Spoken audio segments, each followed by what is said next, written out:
il y a le réel et puis il y a le souhaitable. Et là, pour Tout à le fait. coup, je pense qu'il faut clairement distinguer les deux. Aujourd'hui, la réalité de ce que vivent nos adhérents et qui nous remontent, c'est des licenciements qui sont encore Facebook parce qu'on a posté encore une journée de merde à l'accueil de, et puis le nom d'une grande enseigne. Et donc c'est ça ce qui nous remonte. Ça ne veut pas dire que on n'est pas pleinement conscient du fait, et cette journée l'illustre bien, du fait qu'il y a deux utilisateurs dans un système d'information, il y a à la fois le client et il y a aussi le salarié, que son expérience compte et qu'il est de moins en moins compréhensible, qu'on ne le mette pas au cœur de la réflexion et du travail autour de son expression, de l'expression de ce qu'il désire. Alors, donc, il y a bien le réel et le souhaitable.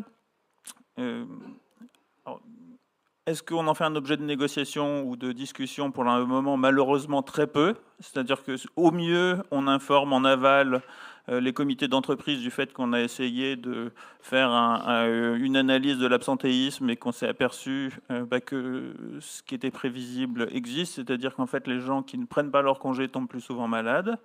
Ce qui en soi est un beau sujet qui met tout le monde en face de ses responsabilités, mais on est très loin de construire le cadre de confiance qui fait que les représentants syndicaux ou les salariés puissent avoir confiance dans des traitements massifs de données.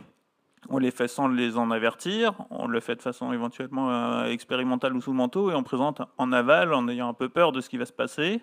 Et donc, on est encore loin de créer la confiance nécessaire pour que les traitements puissent avoir lieu et que ce qui est la promesse du numérique puisse se réaliser. Il y a un vrai enjeu pour l'avenir qui est de redéfinir quelle est la place du dialogue social autour du management de la donnée.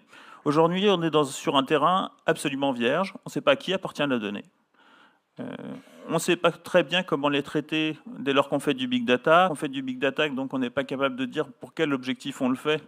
La loi informatique et liberté n'offre pas de cadre. Et donc la question qui nous est posée, c'est comment on invente un cadre de confiance, un cadre de régulation, donc par rapport à l'intitulé de la table ronde, n'est pas un cadre éthique, mais un cadre politique. Quelles règles on se donne pour autoriser ou non des traitements de données, sachant qu'il y a des traitements de données qui sont inacceptables.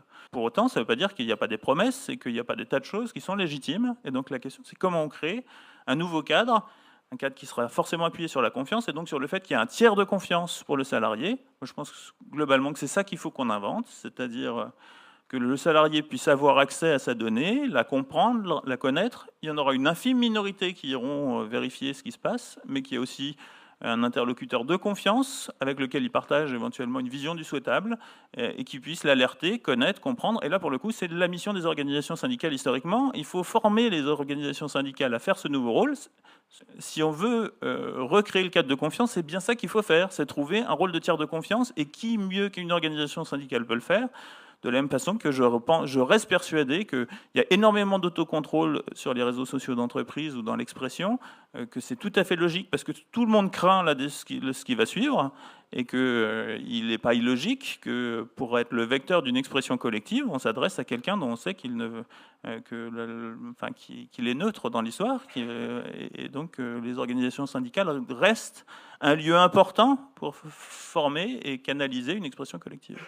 Un vœu, c'est de construire la gouvernance de ce nouveau bien commun qu'est la donnée, qui fait qu'avec une exigence qui est qu'on construise avec les utilisateurs et en les écoutant, qui paraît et un objectif qui est leur émancipation, donc leur capacité à construire leur vie. Et un cauchemar, c'est que la technocratie numérique remplace le paternalisme d'autrefois. Et je pense que voilà. Voilà. Alors, la première chose, c'est qu'on en a tous conscience, et c'est évident, mais ça va toujours mieux en le disant.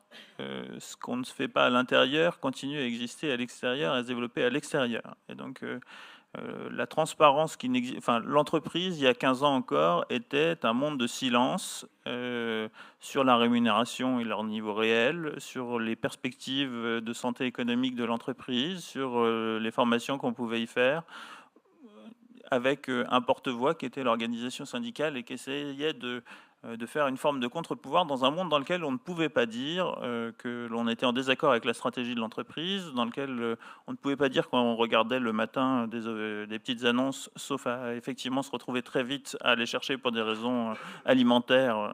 Donc ce monde-là est en train de changer parce que la transparence arrive et que de toute façon, ça existe déjà des lieux d'expression en dehors de l'entreprise pour dire le tout. Donc c'est pour ça que le licenciement Facebook est complètement anachronique.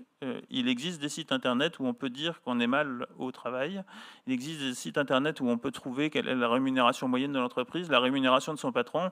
Enfin, toutes ces choses-là progressent et quand ce n'est pas encore le cas, ce sera le cas demain.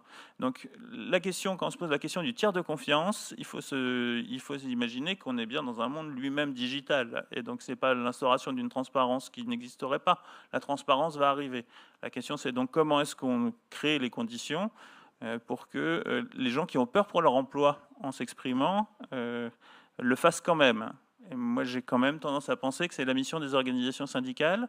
Alors, je ne sais pas quel bilan vous faites des Civic Tech, puisqu'on avait annoncé que cette année, année présidentielle, serait la grande année des Civic Tech.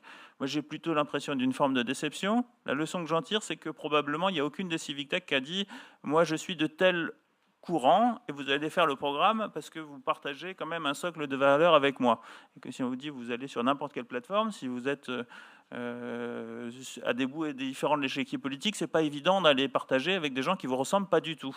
L'avantage d'une offre syndicale qui est déjà très émiettée, c'est qu'elle propose des identités différentes, du souhaitable différent, et qu'elle permet d'agréger des volontés différentes, mais qui se reconnaissent dans une forme de projet de société.